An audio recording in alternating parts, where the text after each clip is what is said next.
कमलेश्वर सराबी उनकी तरफ से ये ढेर सा पुरस्कार है और हमारे तो सरकार है।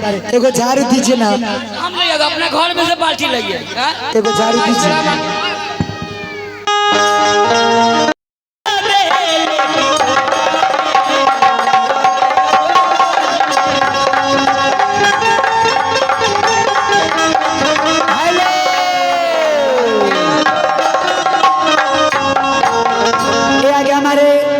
बिरजू पासवान जी, बिरजू पासवान जी की तरफ से 100 का पुरस्कार है और हमारी तरफ से नमस्कार है।